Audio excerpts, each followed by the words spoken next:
Hello everyone. Today we're going to do some writing, and the story we're going to create is going to be set in the Maidens of Zombie Kingdom universe, just over in another kingdom, another time, and separate from the main storyline. I didn't think that's what I was going to do originally, but it looks like that's where the particular story I picked out to write today is going to go. This experiment is that I'm going to write the story from scratch, going right here on live stream. I did take a few notes in the sense, I guess that's not scratch then. I took a few notes to come up with a couple character names, and then kind of had an idea of where I wanted the story to go, and needed a kind of a brainstorm of item names, magical items, sort of things that I could use in the story if it goes the way I think it's going to go. So let's see how that plays out. Alright, so I got a new document. I've picked out the story title. We're going to call it The King's Catalog. And that is going to be by me, J. Wilburn. Okay, I do not want to do that. I do not have my preferences set here.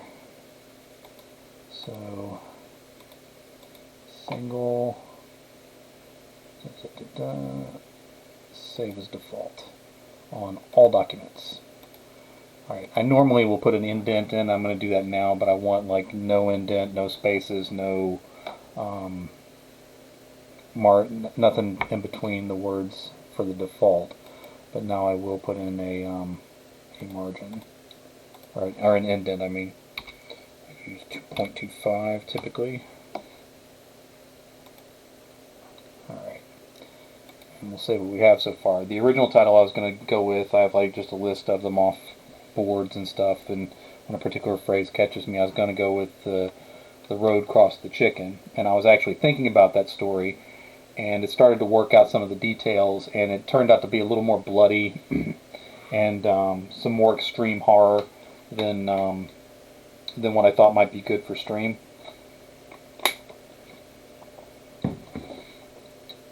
Good job, man. 1,000 words today. That's cool. So, that story, I was going to do The Road Crossed the Chicken, and I had kind of the characters figured out. I'm probably still going to write it. But it was going to be bloody, and I thought, okay, well, I can pull it back. I can write it without that. And so I was reworking it in my head, and it might have worked. And then I thought, no, when I write that story, I want to go ahead and go with the way I thought it should go. So I kind of picked up on another title and let that story go. So The King's Catalog. Alright, so at age 9, we won't say who she is yet. I'd rather write out the word than the number. At age 9, she was not the youngest child to rule a kingdom. She was not even the first girl to do so.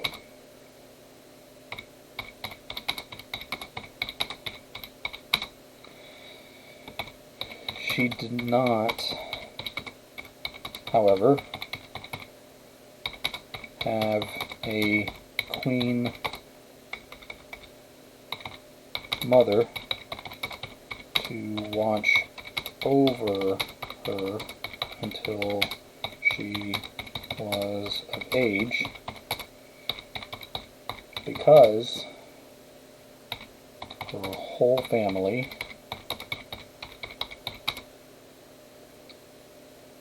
was murdered.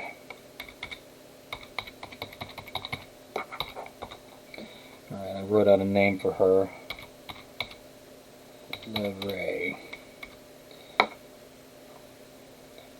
Levray leaned forward on her throne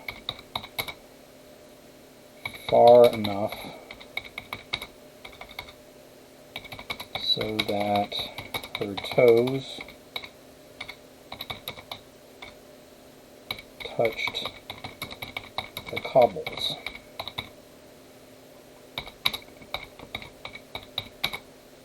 What is it? My other name. Bruxo. Bruxo did not pause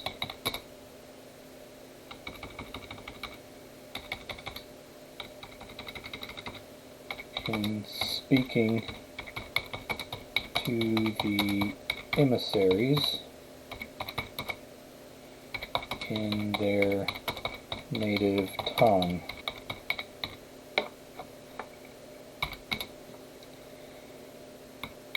If not for him,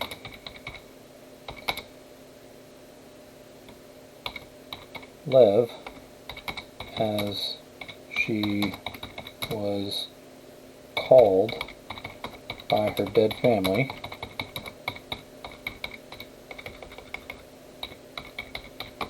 would be dead as well, and the entire kingdom, I came up with a name for that too, Severland, let's just put an E on it for the heck of it.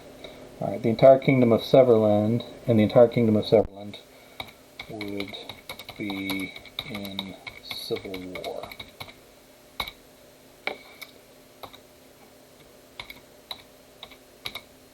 Lev reached out and touched the cover of the book.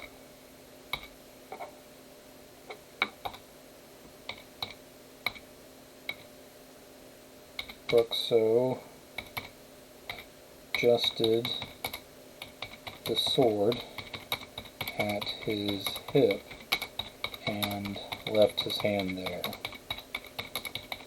Alright, so far so good. We got a little thing going here and a couple mysteries. They say it is the king's catalog,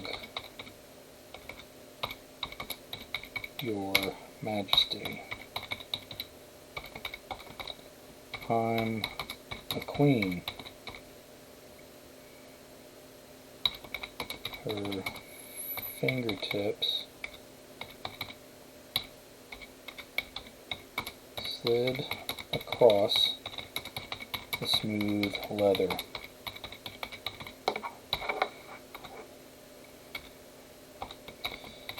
Yes, Your Majesty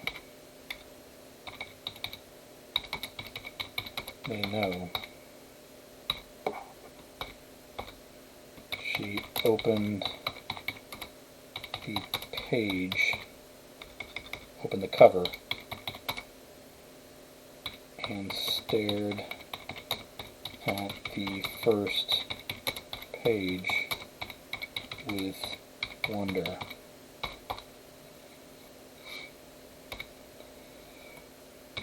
Shall I thank, accidentally hit caps lock, shall I thank them for you, Your Majesty?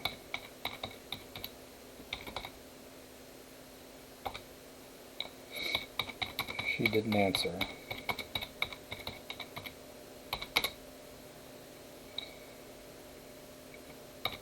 Books were not terribly common, but she was a princess, once the youngest of 4 children, before she was an orphan.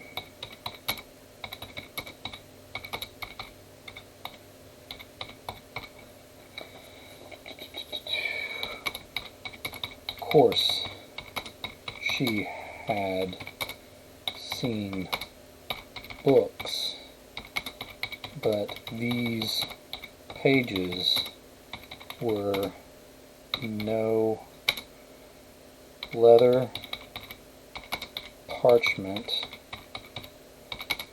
or pulp paper she had ever seen. The pages seemed to shine with great magic. Alright, so far so good. Let's save so far. Okay, so you have a terrible power outage. Alright. Bruxo, might as well use the right name, okay. Bruxo turned to the men in front of him and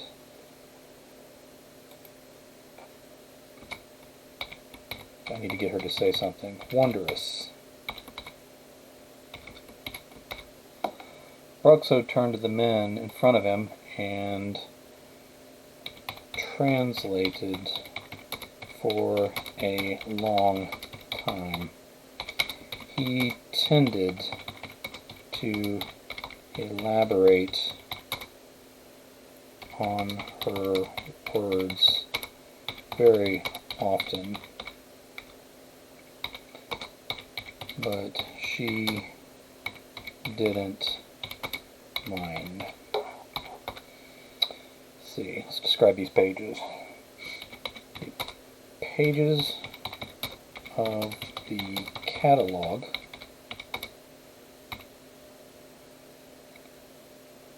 alright, let me have her say something else. What's a catalog? The pages of the catalog were glossy and had bright colors.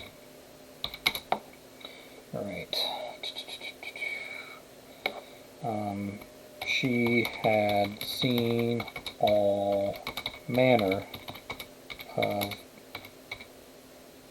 dyed drawings on scrolls before, but these were so bright and vivid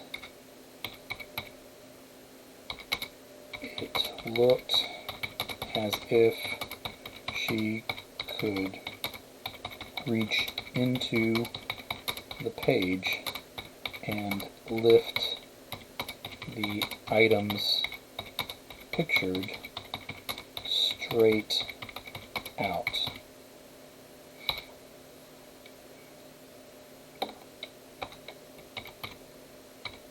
Bruxo stopped translating and said, and listened to the men speak again.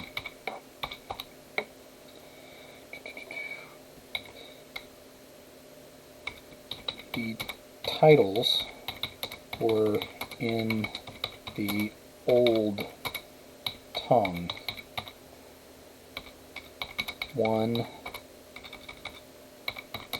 that died long before her family.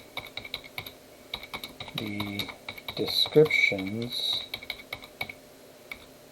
underneath were in another language she did not know.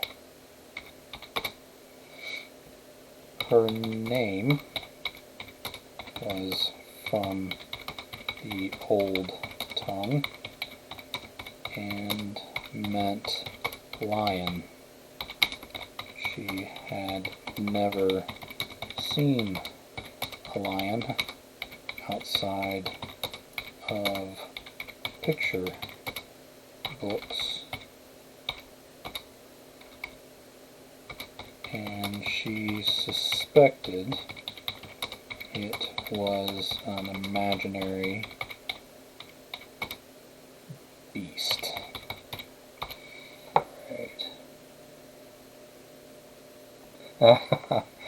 300 words. Yeah, I'm doing alright.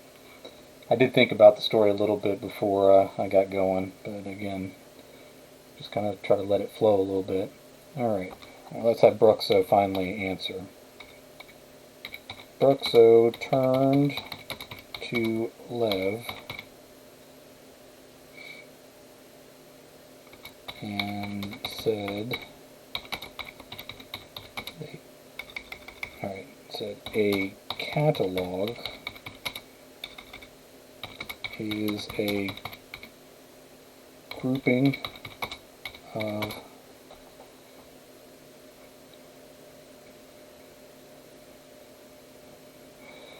pre-writing. I just wrote down the names.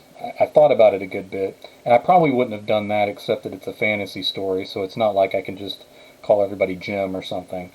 And then I knew kind of what the catalog was going to be, and so I jotted down some items that are going to be in it so that I wasn't just kind of stuck the whole time, and so it would sort of progress the way I wanted it to. Bruxo turned to Lev and said, a catalog is a grouping of items or an inventory.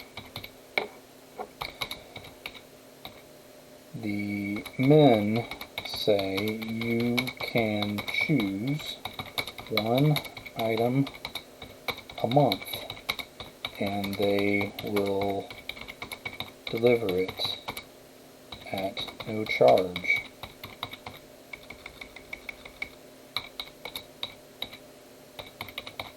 In honor of your great kingdom,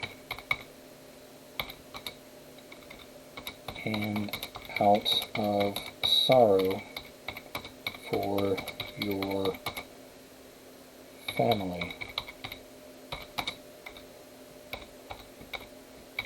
I can pick anything. She flipped through the pages faster. I would not trust these men too much, or, okay, hold on, let me reword that. I would not trust, no, let's not say I. One should be wary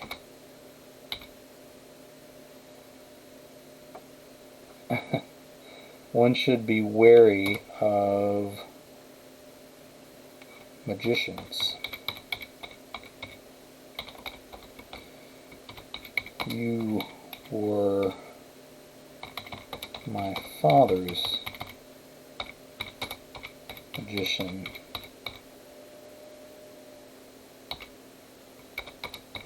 She said, I stand by what I said, Your Majesty. He started to reach for his sword again, but then folded his arms instead. Any item? One a month, as I understand, and you can keep each item forever or return it and they will dispose of the things you don't like. I'm probably going to reword that, but I'll leave it for now. Alright. there were more delegations from the surrounding kingdoms and tribes. Lev drifted in her mind.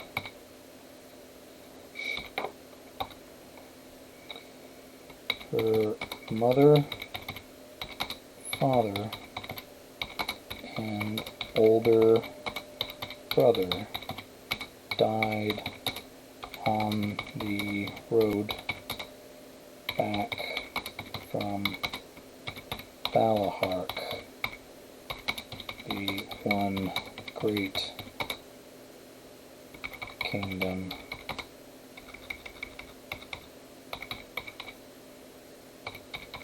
in the west.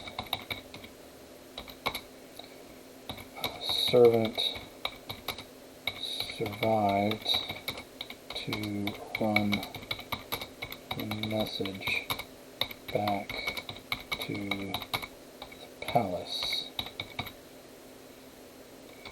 I'm not sure if she has a palace. What does she have? Back to the, just call it a royal house. Make this kingdom a little smaller. Alright.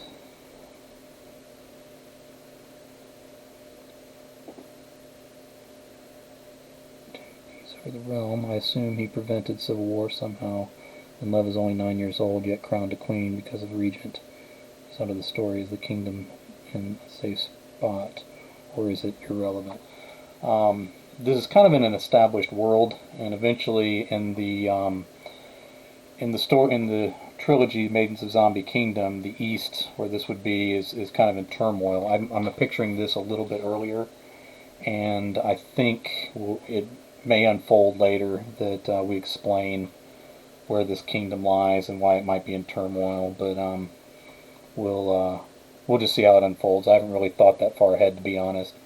Alright. A servant survived to run the message back to the royal house. By the time he got there, the rest of her family had been slaughtered by a second band.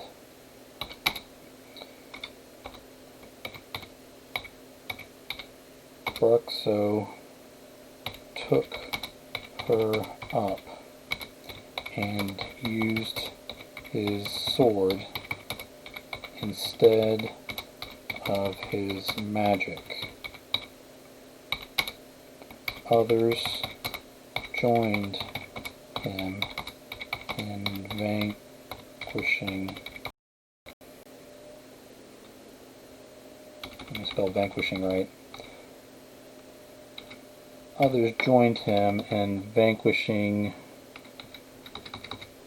Others joined him in vanquishing the rebels, let's say. Some were Lev's people. Others were barbarians threatening the borders. Alright.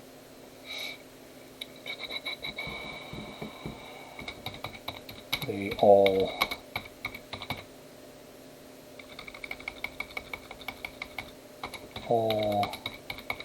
conspirators were tried quickly and executed even quicker. Alright. As her mind drifted, she returned to the glossy pages of the catalog in my mind, I'm kind of making it kind of look like sort of a Sears or Christmas catalog from modern times. So kind of teasing that description in there, but not saying it straight out. Yeah, I'm picturing Bruxo as sort of being a magician who also uses a sword. So somebody that was loyal to her father, and by saving one member of the family, he allowed the royal line to continue. I don't know that I'll spell all that out directly in the story. Sometimes I like to let the audience sort of fill in the spaces a little bit, give them enough to where they're not confused about what's going on, but then leave it open so that they can put the pieces in themselves without me having to explain every string to them.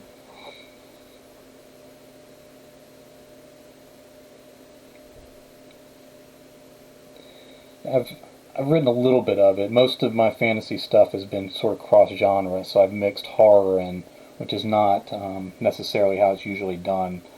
I'm not sure if that's going to come up in this story. I kind of picture this story being a little milder, but maybe not. We'll see how it goes. As her mind drifted, she returned to the glossy pages of the catalog.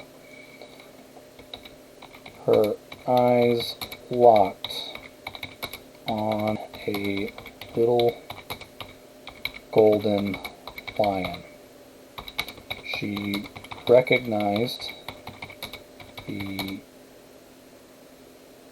animal in the picture with its cub.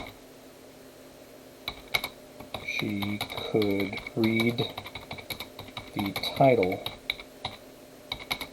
but not the description. This is the one I want.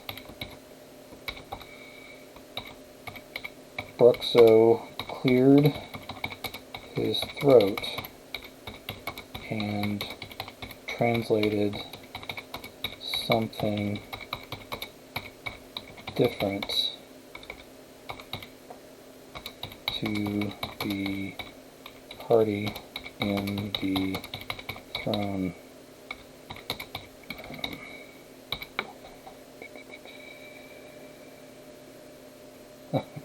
Good luck, man.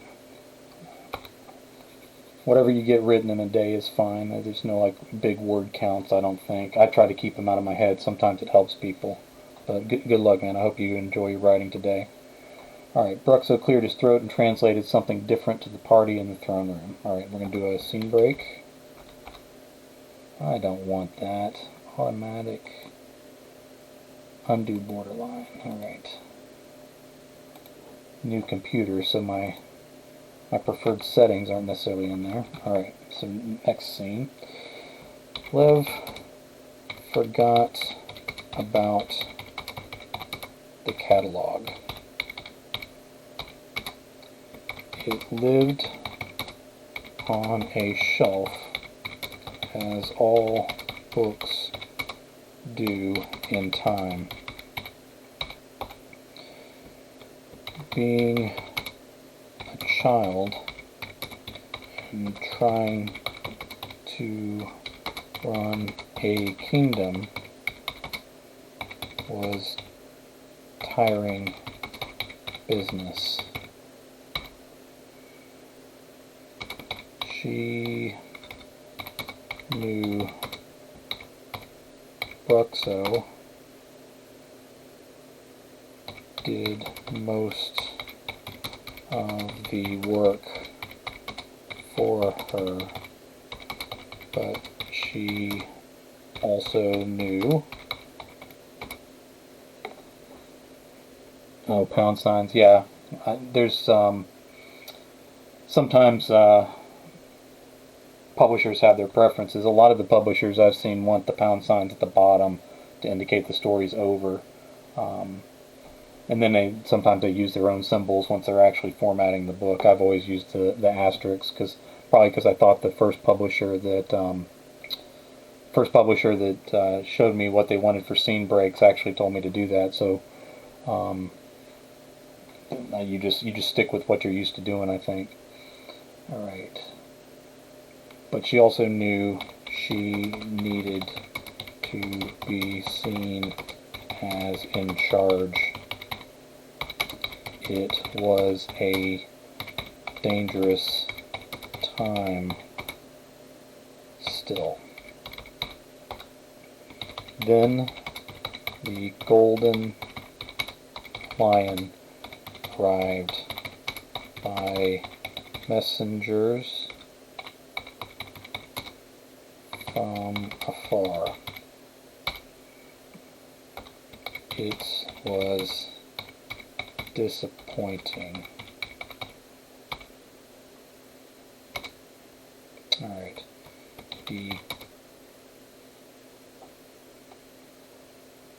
Oh no, no problem, man. You can say whatever you want. It was disappointing. The gold chipped off.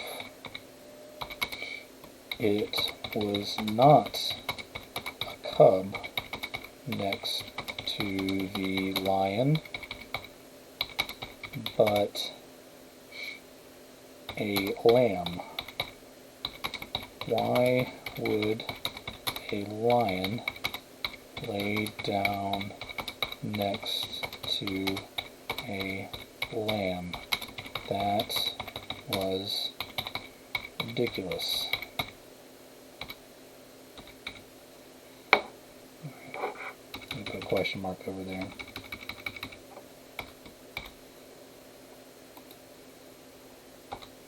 She stared at it a while and then threw it across her bed chamber. She had waited a month for this.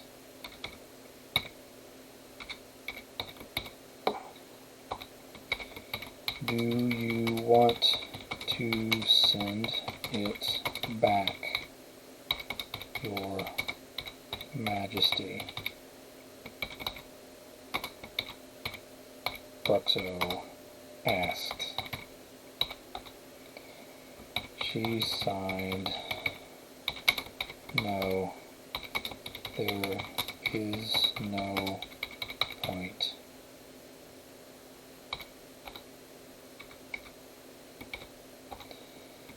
Later that night, she took the catalog down from its shelf, saw another item she desired. Okay.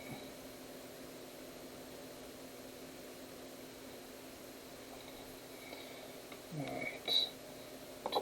Saw another item she desired and called for the messengers before they left the next morning. Alright, we'll do another scene break. I know I'm going rapid fire. Oh my goodness, I have got to get them to stop doing this. Okay.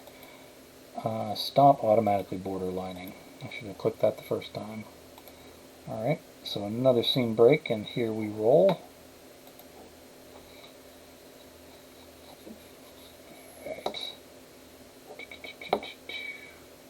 Okay. She did not forget the catalog over the next month. If you leave a thing early, you can leave it. You can leave it for good. If you pick it back up again, and often enough, it is difficult to ever leave it for good. She found more items she wanted. The messengers arrived again and helped set up the eternal fountain in her bed chamber. By turning the, I should make that a new paragraph. I'll explain how the eternal fountain works.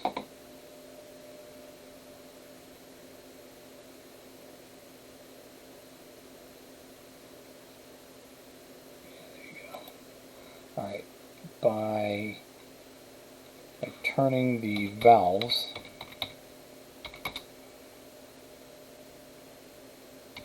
the spouts on the fountain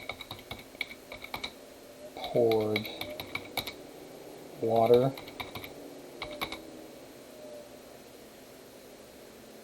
let's say ale, chocolate. I know that not all kingdoms early on had chocolate, so I'm kind of breaking the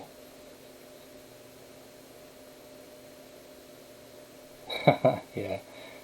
Alright, by turning the valves, the spouts on the fountain poured water, ale, chocolate, which probably didn't exist in the Middle Ages, but we're pretending this is another world, melted cheese, which is a hot melted cheese,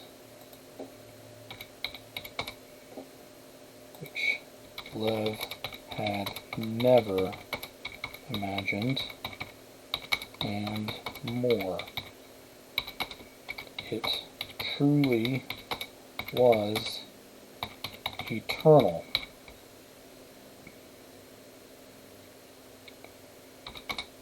She left it on all night to see when it would run out. It never did. The bowl simply filled and drained. She enjoyed dipping all sorts of foods in the fountain. Hot melted cheese was her new favorite.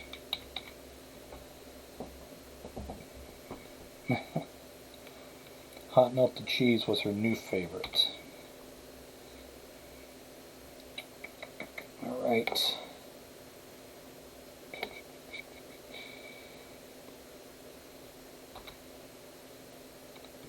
Lev found the messengers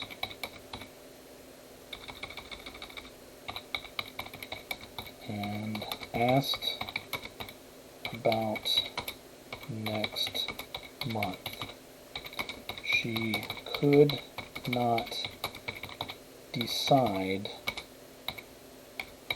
between three items. Through a translator other than Bruxo, they told her she could order for the next three, spell order correctly, she could order for the next 3 months in advance.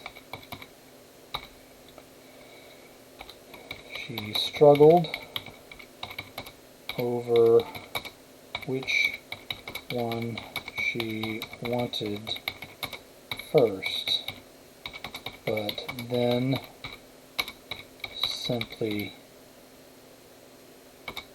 chose at random. Alright, another quick scene break. I know we're moving rapid fire in this story, but I think it'll work for what we got going here. Not put in any fluff, I guess. Did Lev ever feel the need to learn other tongues herself? I don't know. That's a good question. The question is, like, would she not learn languages herself? Now, I imagine the ancient language, that's sort of where her name comes from, I imagine that being sort of the equivalent of Latin today, or something of that nature, where the language is still read but not spoken, that kind of thing. So she can read a little bit of that. I also think that maybe with her being fourth in line, that there was no anticipation that she was ever going to lead, and I guess possibly they were going to marry her off, in which case knowing other languages and things of that nature would be good. In the stories from the Maidens of Zombie Kingdom, the princes and princesses are all taught languages and how to ride and things of that nature. And but that's a greater kingdom, and we're talking about later on. I imagine this place is on its way into turmoil, this region anyway. And so maybe some of the training was for some of the older kids. And I would imagine at 9 that she would be expected to learn a few things. So maybe I have her being a little undertrained for her position. But I assume that maybe if she knows how to read and possibly may have learned a few words in some certain languages, she might just not know the language of wherever these strange magicians come from. Alright, so she's ordered 3 more things. The catalog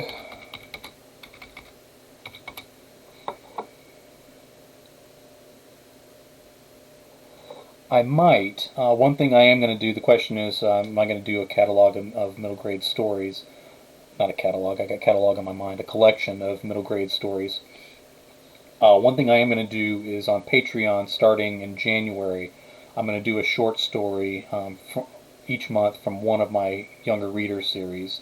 So Lake Scatterwood, which is elementary and middle, Maidens of Zombie Kingdom, which is young adult, and then the Time Travel Academy, which is, wait until Love gets the credit card, and then Time Travel Academy. And so each month I'll have one of those stories, and I'm going to put them on Patreon, but have them for free, and then sort of put them out there for young readers to read for free, and also to promote those books and that kind of thing. But I could see myself eventually compiling those into a collection, because they would add up pretty quick. Alright, the catalog never left her regular reading rotation. She grew bored of the fountain, but still ate from it regularly. Chocolate is great. Spell that correctly. Thank you, computer, for spelling for me. Chocolate is great, and there was nowhere else to get hot melted cheese. But she was busy, and her attention drifted. Then the messengers I'll get stuck on a word. Oh, I'm glad you like loose ends. Thank you, man. That was my first book, so it's there's some rawness to that one, but people have responded to it pretty well. I appreciate you buying it, and I appreciate you reading it. All right, then the messengers brought her a zap dog. All right. I'm going to change up here. I went into the wrong order. Let's move this out. May not even use that one. Alright. Brought her a zap dog. It was furry and purple and no bigger than... I backed that up. I had that in there, but I'm going to go a different way. Let's take that out, and then we'll do the order that I had. I actually had something else I was thinking about in between, the Golden Lion and the Eternal Fountain, but I think this is a better progress. Okay, so brought her a pocket dragon. Alright. Oh, you're welcome, man. I appreciate you continuing to order. I hated that you didn't get the other book you had ordered, so I wanted to be sure your patience was rewarded. Then the messengers brought her a pocket dragon. It would not fit comfortably in her pocket, but it did sit upon her palm. Its claws scratched and its scales rubbed, but it was well behaved.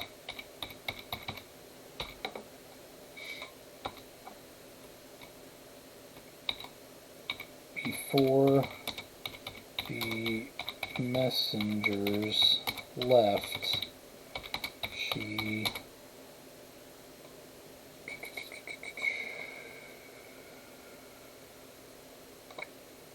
Alright, we'll say 3 more things. Before the messengers left, she ordered 3 more items for the future. The dragon slept next to her, and it growled its small growl if anyone drew too close. It never liked Bruxo, and he did not particularly like it. Over time, it started to grow. She might have noticed, but over the course of a month, that growth seemed, let's not say the month, over the course of a couple weeks,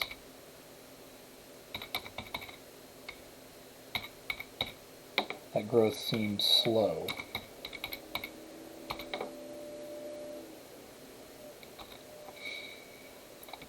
It became a full dog size and started fetching the old golden lion for her, leaving fang marks in the lion and the lamb. Alright.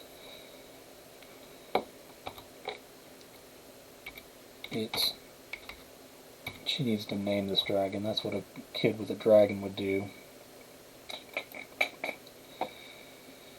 She named it... Alright. She named the dragon... She named the dragon Mouse.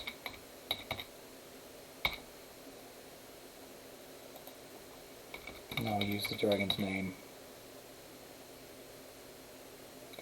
Mouse no longer slept, no longer could fit in her bed, but slept upon the floor.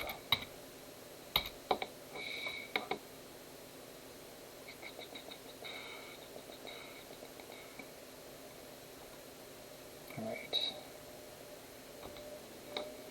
All seemed well until the servant girl was found in the hallway. Alright, here's where we're going to get tricky. Alright. So there's going to be... This girl's going to get killed, this servant girl. But I think I'll probably not show it. So, all seemed well until the servant girl was found in the hallway. The body was cleared before Lev saw anything, but the dark stain never fully washed out of the stone.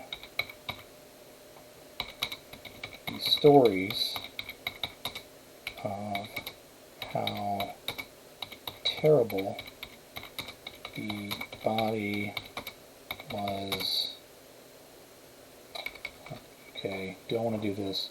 Stories about how terrible the body was left reached the young queen too.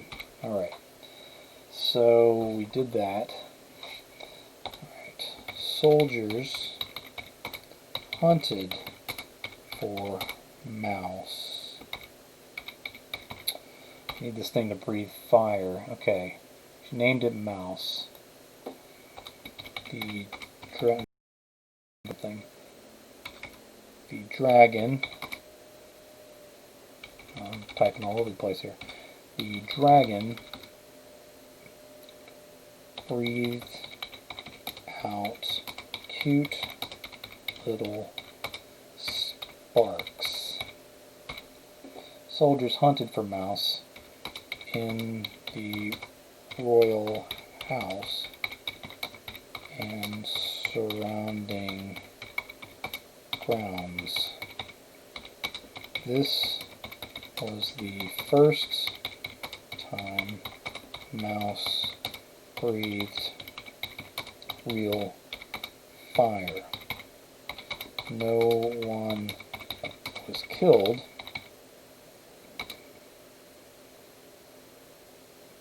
by the fire, but a few were badly burned.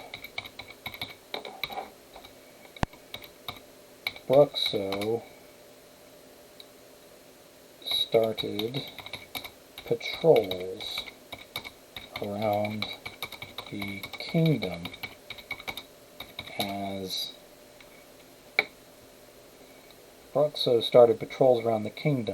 as sheep began disappearing in the hills.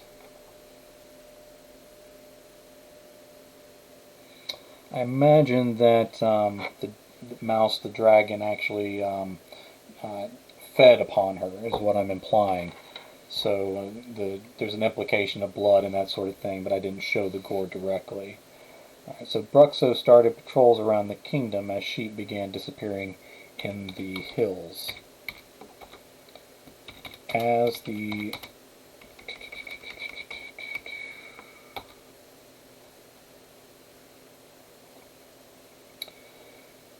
he suggested, okay, so let's have him actually talk. We're doing a lot of telling in this story.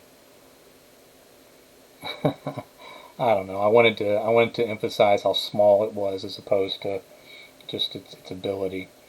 He said, asking why I didn't name the dragon Spark, although that's a good name too. Alright. He said, maybe you don't order anything else from the catalog until we capture Mouse so that we might return him. Lev's lips hold into a tight line.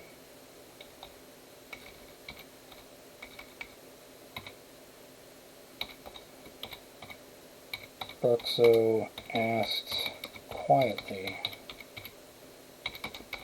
"What else did you already order?" She told him as best she could remember. No reason to put a quotation mark at the beginning of that.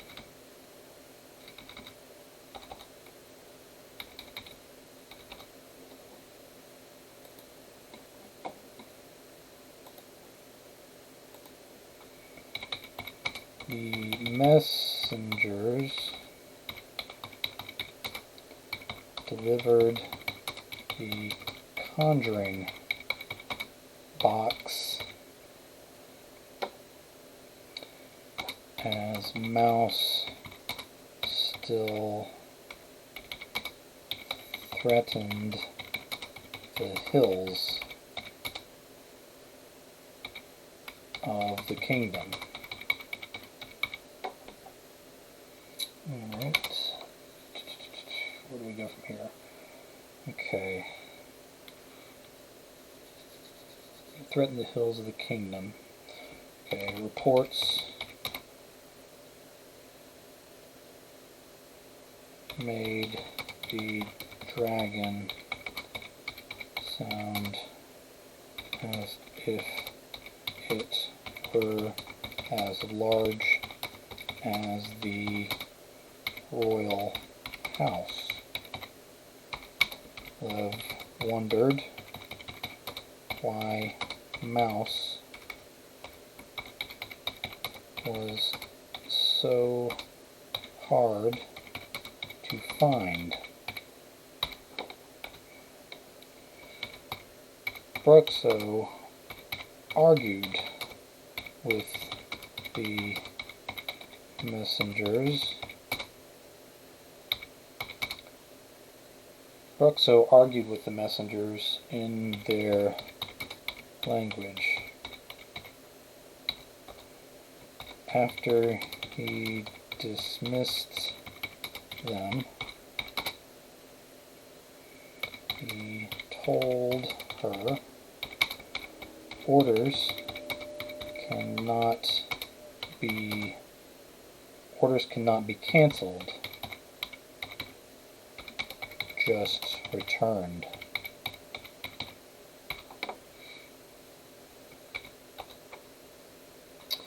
Alright, let me scroll a little bit. Lev conjured a gold coin from the box. It was from no kingdom she recognized. Bruxo didn't recognize the inscriptions either. Small blue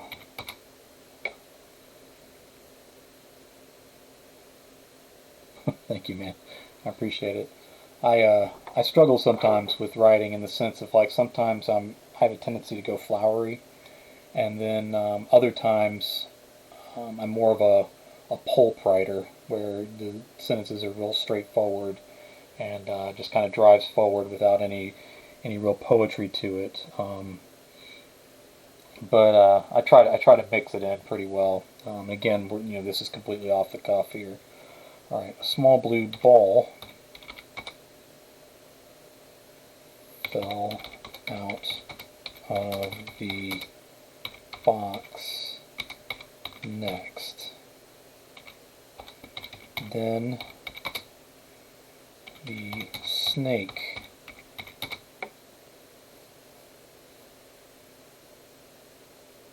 I'm going to say strike. The snake lurched out. Too big for the box, but Bruxo tore off its head and crushed the box under his boot. Crushed the box under his boot.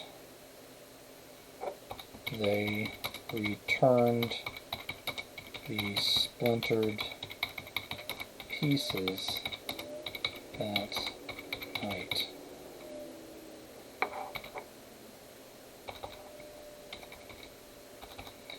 Alright, cruising right along here.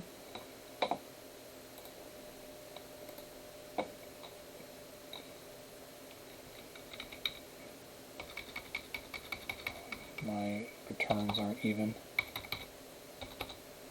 I'll actually move that over later to the center. I'm going to leave it where it is for right now. No, I'm not. That's going to drive me nuts.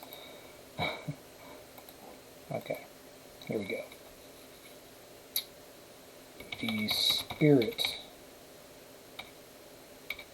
board came the next month. Send that back now, Your Majesty.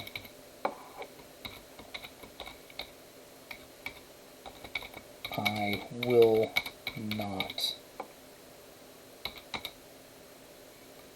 Do not.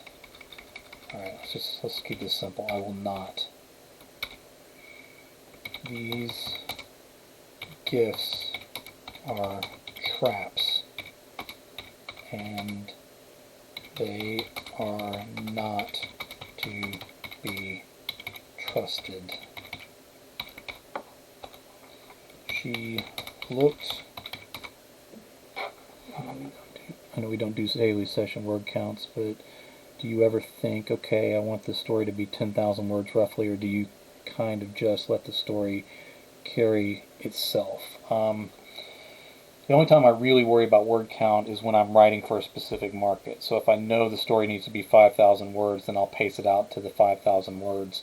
If I'm writing for myself, such as I'm doing here, most likely I just write until I feel like the story's done. But at the same time, sometimes I know the story's going to be longer. I wrote a 10,000 word story that got nominated for something, and I knew it was going to be a longer story.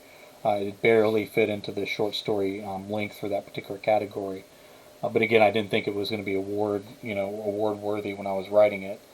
My tendency now is to try to make the stories shorter, so you can always drag them out. But I think it's better to be concise as you can when you're writing your story. And then if you need to expand it, that's sometimes easier than trying to pull back on something. Novels are a little bit different. Like some of the novels I'm working on now, I know that I need to get to about the 60,000 word mark before I'm working on the ending. Another one I'm shooting for about 80,000 words, so in that sense, I kind of know that that's what I'm going for. In terms of, I think we all obsess over word counts to some extent. It's kind of our only measure of how we're making progress. Uh, a lot of times, I don't usually work on multiple novels at a time, but at the moment I am, and I'm keeping my daily word minimum, I guess you'd say, at 500 for each of them. I'll typically go over that, and then just wherever I stop, I'll add 500 on it for the next goal. If I'm really, really, really pushing on something, I'll put 2,000 word goals on, but that takes a lot out of me, and it doesn't leave a lot of room for anything else. So I've gradually been pulling back the word counts, and then just kind of trying to sort of pace out for when I want it finished, as opposed to necessarily how long I want it to be, and it's worked out pretty well. Because again, I'll typically go over that word minimum, and so it doesn't really take me as many days as it would if I divided the entire word count by 500. Some days I write a lot more. Some days I just get out the exact 500, and then I don't feel bad about just taking days off. In fact, this weekend, Friday, Saturday, Sunday, I plan no writing at all. I guess this counts, but I kind of consider this sort of an experiment more than something official that I'm working on. Um, yeah, so that's sort of how I approach it. For the most part, I try to not track word counts because for me personally, it gets up in my head. I don't think that's the case for every author. I don't even think it's the case for most authors. I think most authors benefit from having word counts. It kind of shows progress. For me, and it's probably an idiosyncrasy of myself, I get so stuck on it that like my mind will obsess over numbers, and so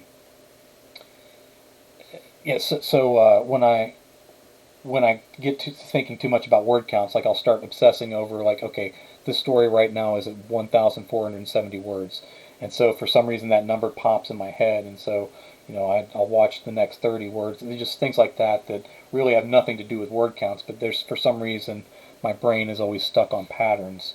So to kind of break myself from that, I try to pay attention to word count as little as possible. But obviously, when you're working professionally, word counts are essential to what you're trying to do. I do appreciate the questions, though, so don't feel like you're interrupting me or anything. I actually needed a little time to kind of think through what I was doing anyway. The gifts are traps, and they are not to be trusted. She looked over at the eternal fountain that had never betrayed her. Even Mouse had enjoyed a chocolate treat from time to time. Leave me alone, Brookso. That is my order. He did not hesitate or protest as she expected. He spoke as he left. I will be outside the doors if you should need me, your majesty. He closed the doors behind him. I almost forgot the name of the character I'm writing about. Lev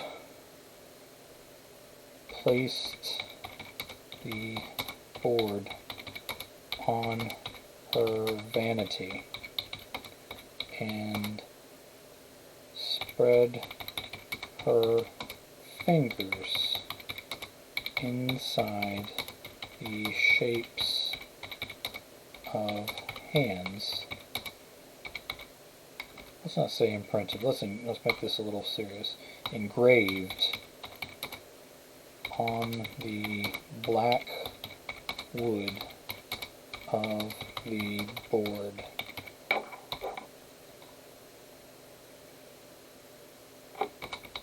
I want to talk to my mother.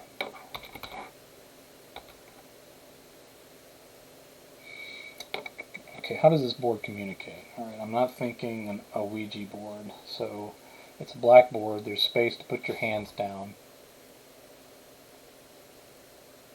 Let's just have the letters form, okay?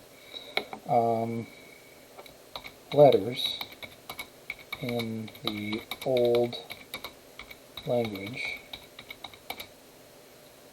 formed in gold, like smoke on the surface of the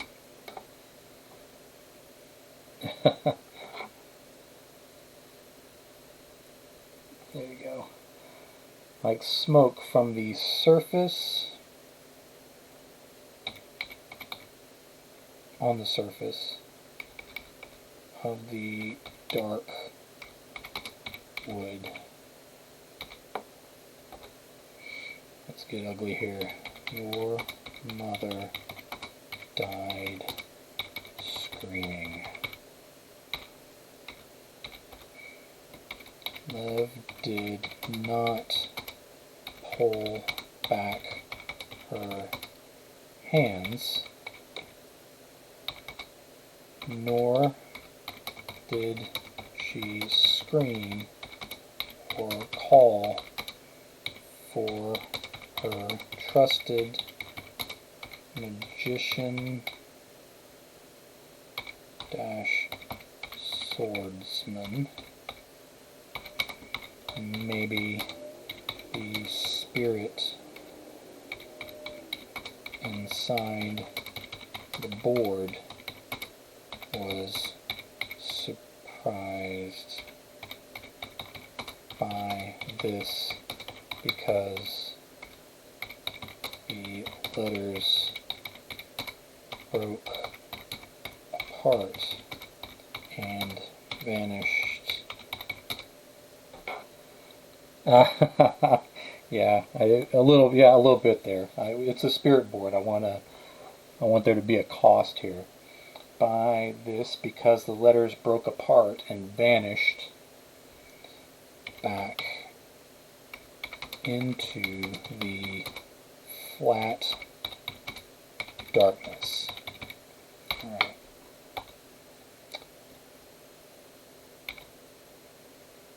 Who are you?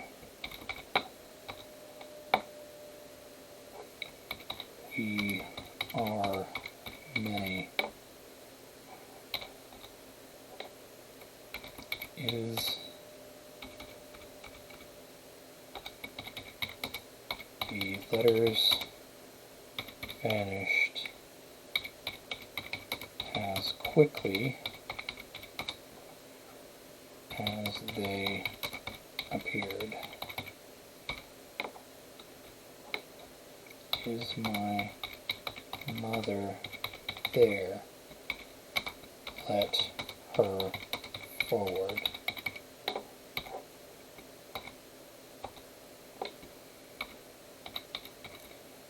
Lev I love you.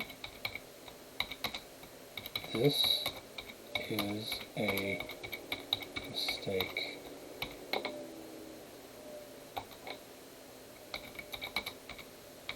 Love you too, she answered the smoky. Alright, getting dark. Is the snake in the previous scene meant to be a threat? Because it reads like it just fell out of the box and died. I want to escalate the threat a little bit. I don't know how far this is going to go. So I imagine this is a situation where Bruxo didn't trust it because it was a magical creature that came out of nowhere. He didn't give it the chance. So he broke the box, returned it. Doesn't want her to have anything to do with these magicians. I kind of like the fact that he's a magician himself and doesn't trust them. And so I could have had the snake strike. I could have had it harm somebody else. There's a lot of things I could have done to made that threat clearer. But I kind of wanted it to be a situation where it was left a little ambiguous, because again, the fountain is fine. The golden lion didn't really have any magical qualities to it.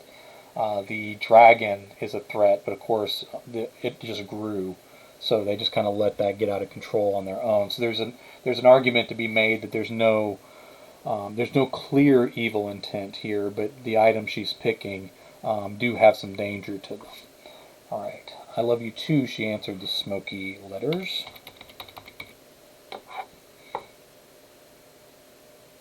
Thank you. All right, love you too, she answered the smoky letters. All right.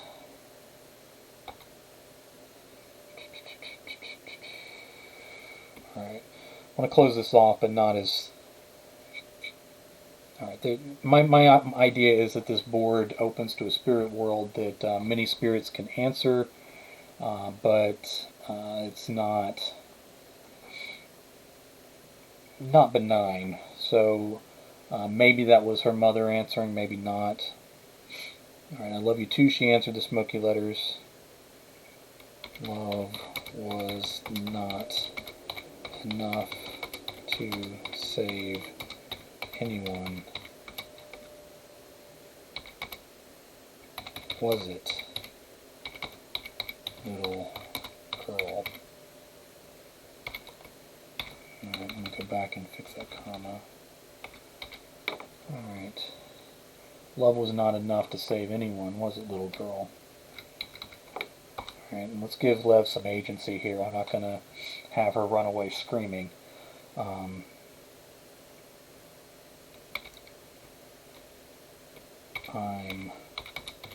I'm the queen,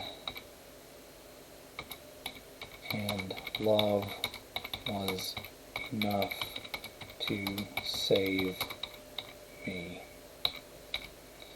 She lifted her hands from the board without letting the spirit respond.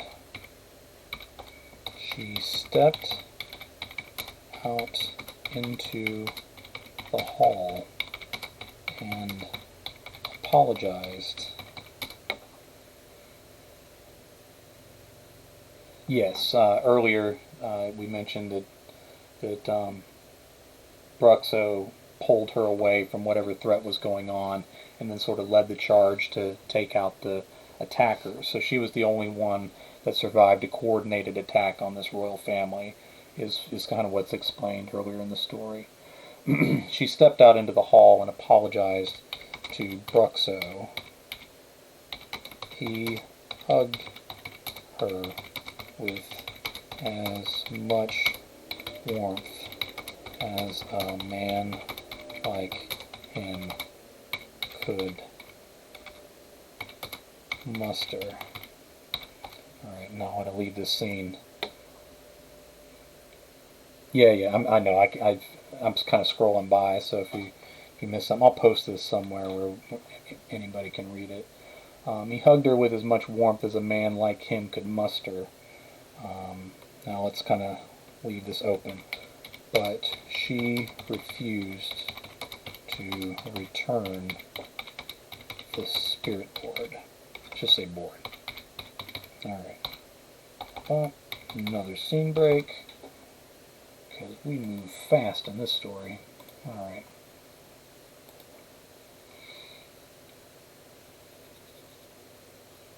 But she refused to return the board. Alright.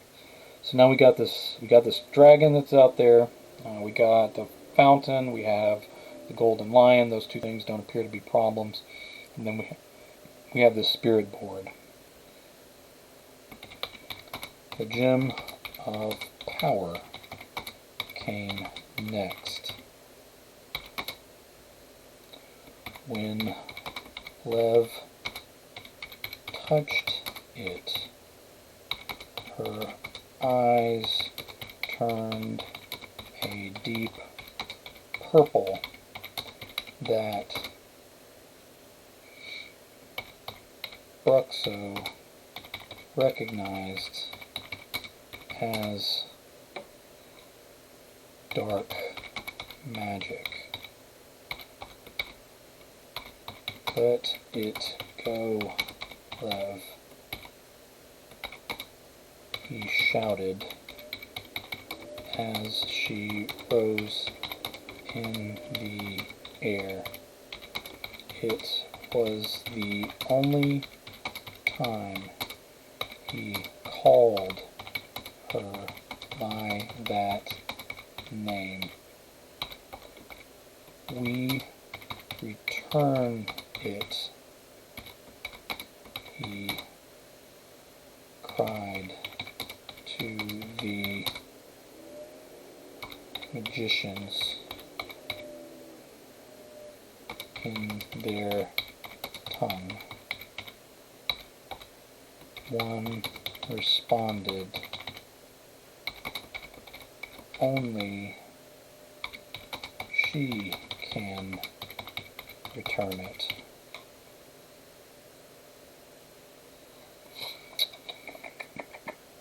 Alright.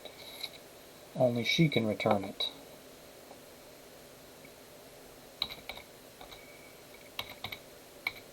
Bruxo took out his sword and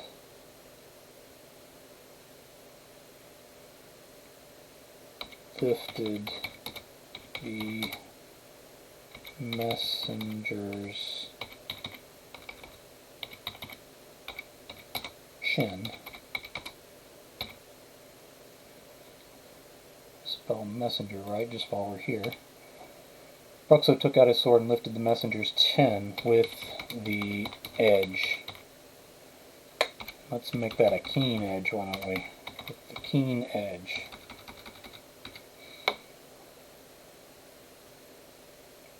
The messenger decided to accept the return.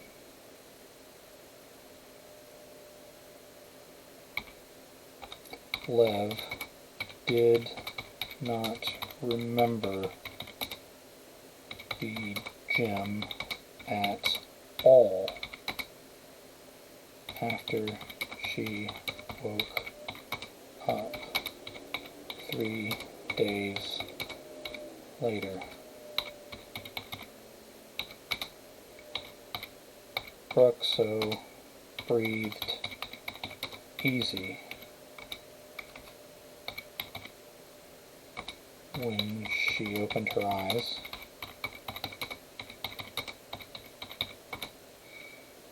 Because he loved her father, loved her, and feared he could not keep her condition secret for a 4th day.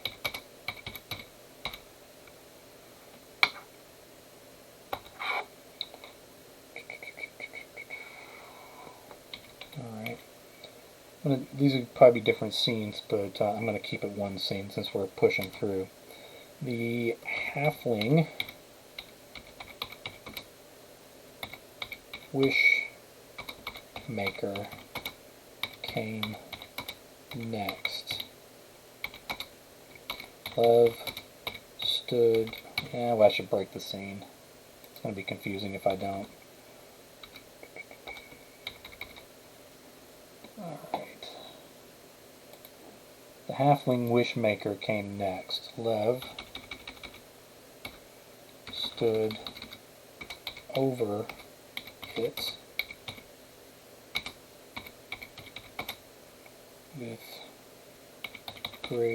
with wide eyes. I beg you not to open that. Bruxo said from behind her. The messengers stood far across the room with their eyes fixed upon man. I have many wishes, she said. Alright, so we're kind of at a crossroads here. I got to figure out how I'm ending it. I kind of know where things are going to go. There's two ways that the story can end, essentially. One where she makes bad choices and everything falls apart, maybe even losing the whole kingdom. The other choice is that she wises up, that she makes some choices that protect the kingdom. She pushes away temptation and things of that nature. I think I'm leaning towards her making the right choices. I originally was going to make the main character a boy. Anytime I have something bad happening to characters, I tend towards young men and men in general. It's a little easier, I think, to have bad things happen to men in a story. To have men be stupid characters and make bad choices and that kind of thing. When you have a female character that does that, it gets a little tricky. There's no reason why you shouldn't be able to do that, but you also want to avoid any kind of stereotype, like thinking, well, if she had been a boy, maybe she could have saved the kingdom, that kind of nonsense. So I want to avoid those implications altogether in the story. Also, I wanted to go with the female character because Maidens of Zombie Kingdom actually focuses on the female characters themselves. All the main characters are female, so I think to at least loosely set this in that world near that kingdom of Valahark, it was fitting to use a female character, and now she seems to show a little bit of wisdom, a little bit of agency. She has the temptations of a 9-year-old, and so I think I'm going to have her pull out of this tailspin. So she's kind of in a place where she's made some tough choices, and they're having to wait out the consequences of those. But I think I'm going to have her just go ahead and turn it around, kind of come to a place where she's able to let go of some of these things. So I have many wishes, she said. I can guess some of them, he said. I can tell you that the greater the wish made through magic, the steeper the cost.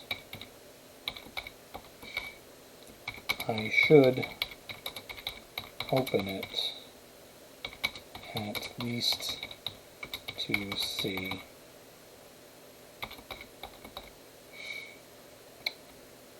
Once you open it, Bruxo said, You can never unsee it, even if you close it again.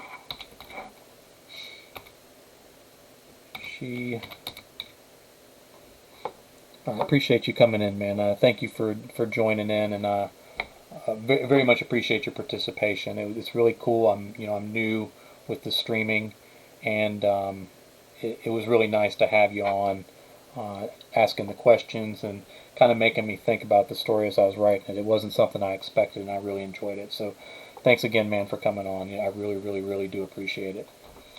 Alright, once you open it, Bruxo said, you can never unsee it, even if you close it again. She stared a long time, and the man said no more. She put her hands together behind her back, much as she had done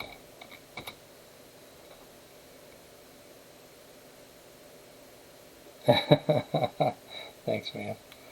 Alright, she put her hands behind her back, much as she had done as a smaller child, and in a voice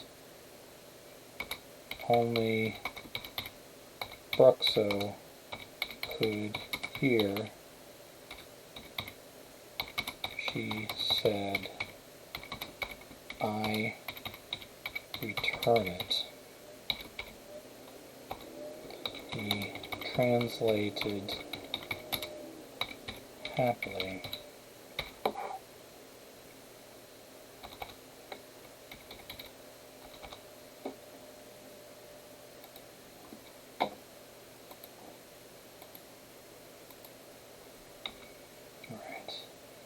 I think we're in the home stretch here, so I'm going to wrap this up. Alright, he translated happily. Okay.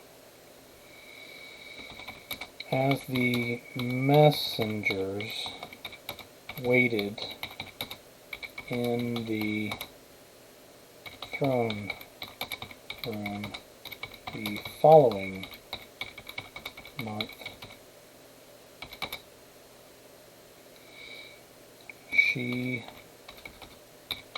sat on her bed holding the lion.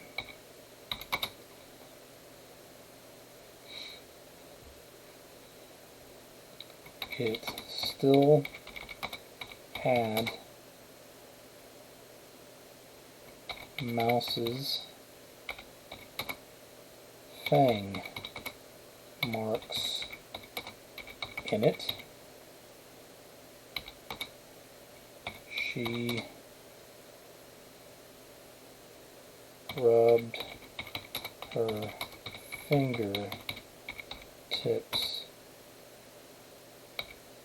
in the indentions. What was the harm in keeping this one magical item? Not magical. Keeping this one non-magical item. After a long moment, she placed it in the box, but then took out the spirit board. Alright. Knowing she shouldn't,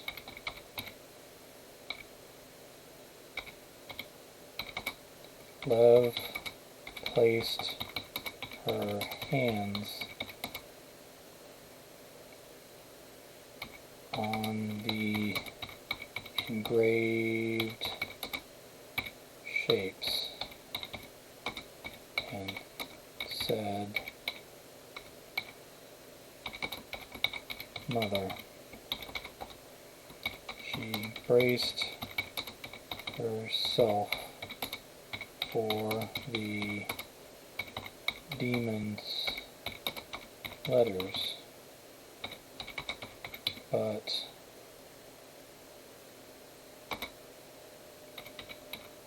the ones that rose up in the wood were from a spirit she knew.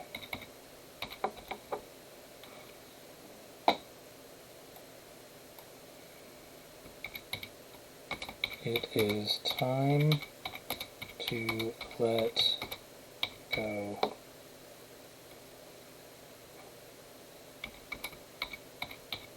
Lev, lion. Alright.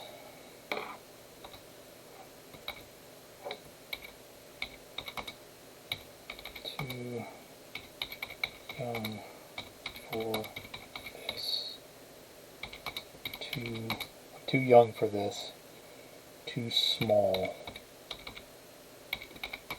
she said with her chin on her chest.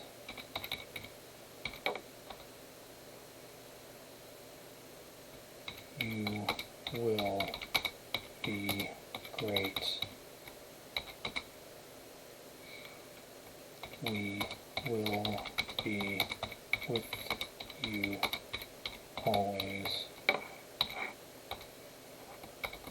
I need to send this board back, Mother.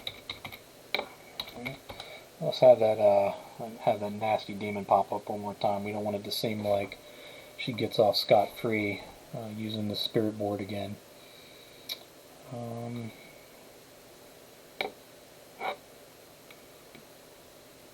I need to send this board back, Mother.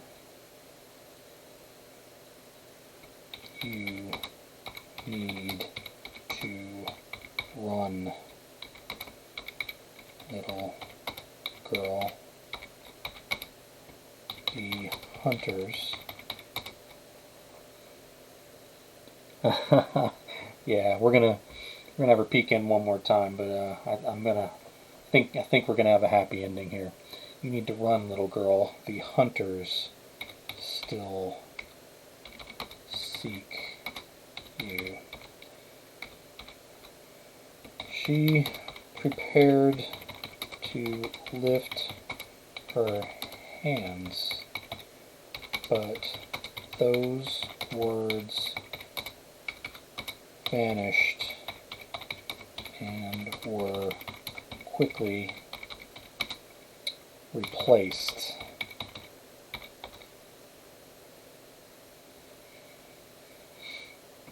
You will have a family and a long life.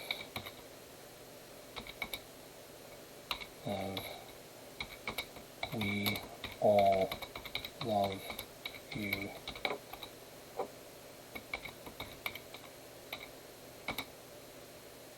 Are they all there? Her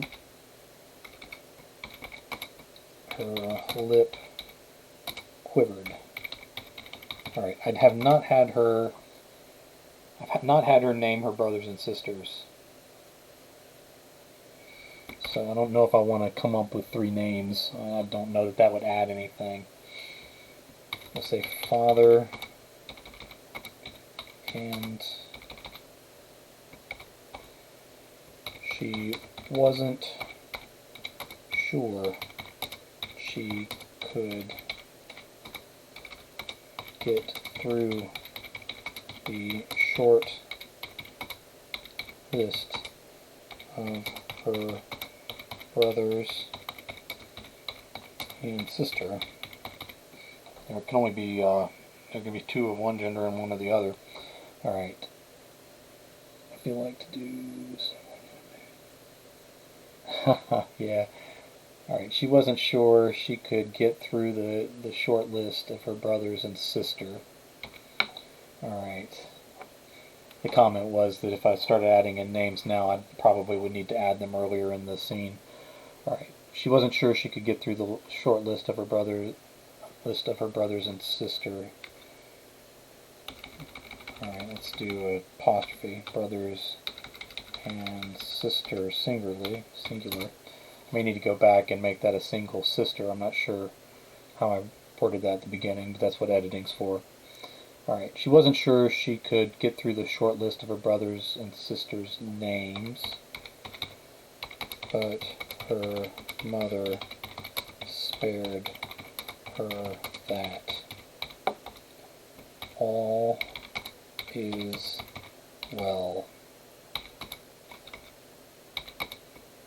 They are at peace.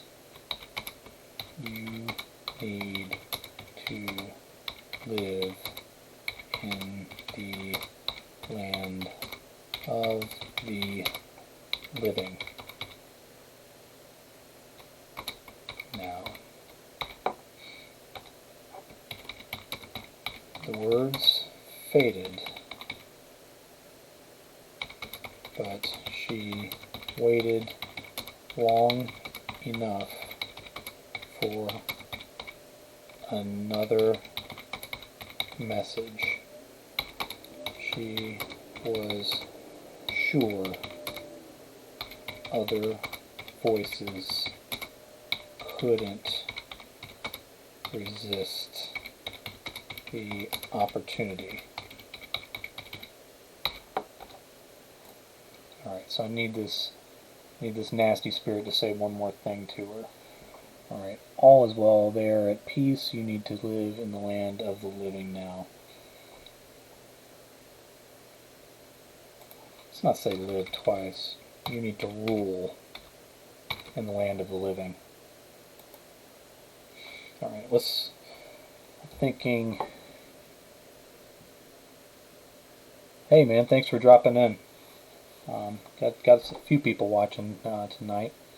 Alright, the words faded, but she waited long enough for another message. She was sure the other voices couldn't resist the opportunity. Alright. Now let me have this spirit do a prediction for her, because this, okay, let's say your kingdom will fall. This land is doomed to war and violence. Monsters will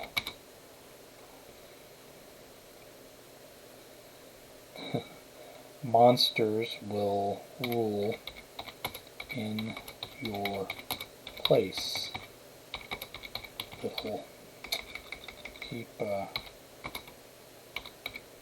forgetting to drop the punctuation. Little girl. Alright, so that's that creature's last say. Alright. Rule in your place, little girl. Okay. She lifted her hands and flipped the black wood of the spirit board into a box. Lev carried them downstairs.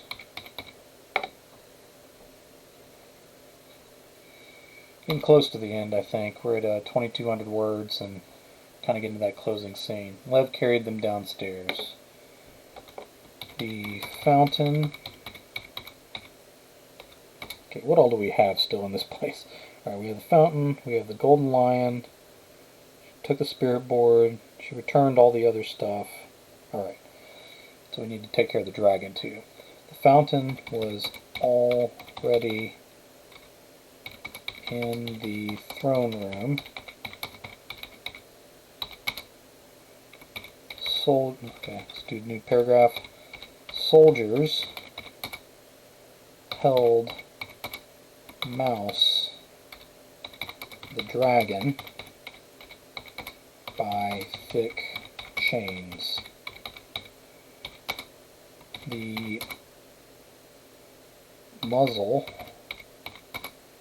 clamped the beast's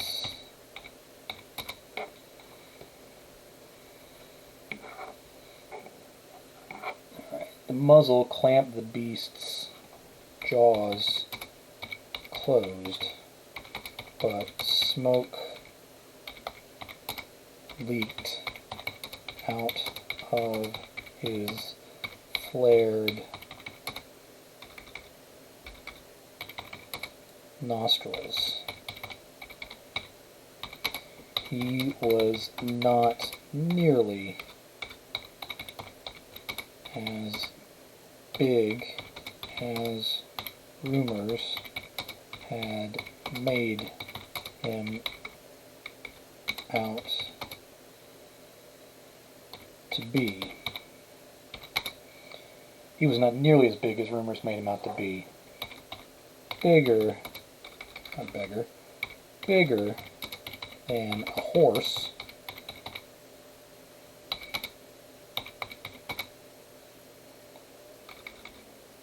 but still manageable.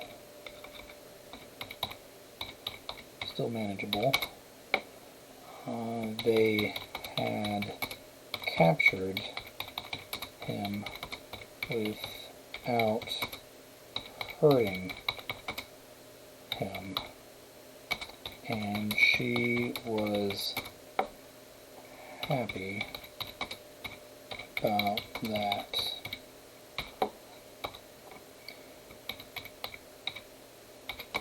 Buxo nodded at her. Your Majesty, she said. She set the box down and pulled out the catalog. Thank you for your kindness. I did not mention that there were messengers in this room. I need to do that. Okay. We went through all that. She box. I went downstairs. The fountain was already in the room. Alright. The messengers from a distant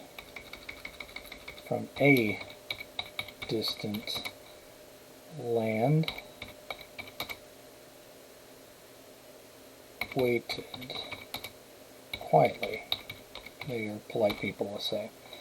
Alright, she set the box down and pulled out the catalog. Thank you for your kindness.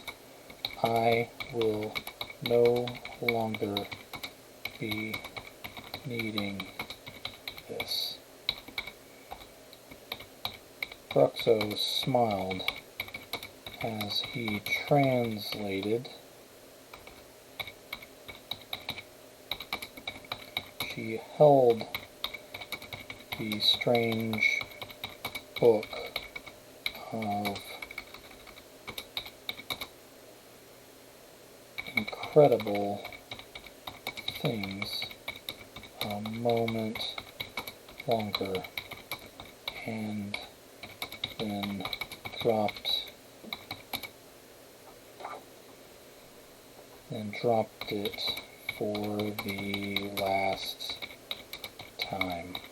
Alright. Everything left the royal house and the kingdom.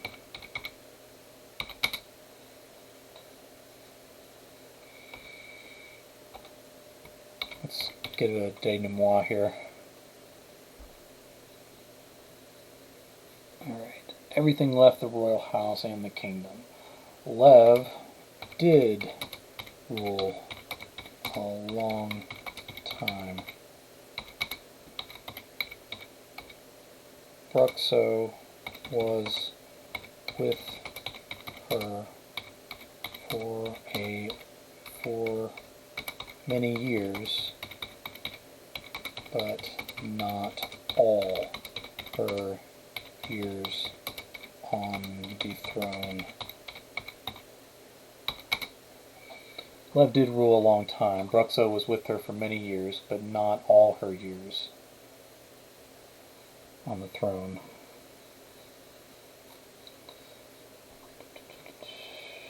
Let's close this off. She thought of him and those strange gifts from the king's catalog often, not often, on occasion.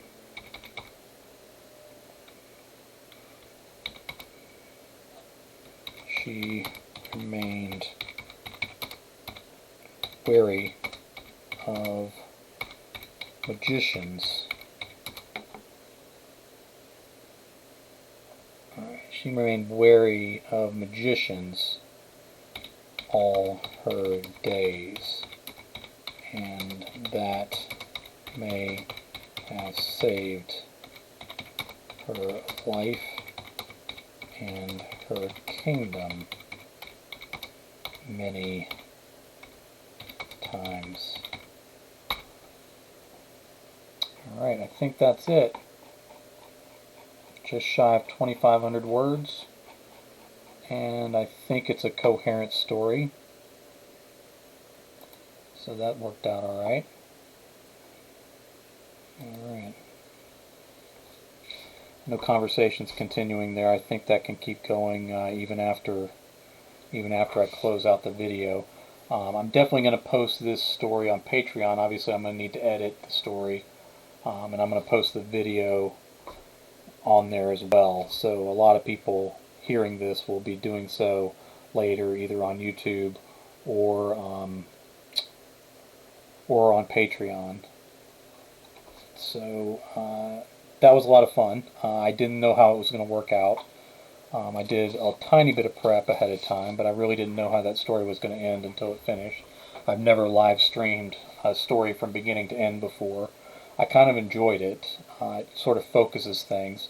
If I were writing this without streaming, I'm pretty sure I would have stopped, and it would have been maybe a multi-day process, like gotten to a certain point, quit, come back to it, that kind of thing. Thanks, man. I appreciate you dropping in. So this process of actually writing it while it's being seen live, and even it's cool having people drop in and talk. That, you know, I'm a very new streamer, not a ton of followers, so it's very cool to have people come in and comment and ask questions and kind of keep me thinking as I'm going.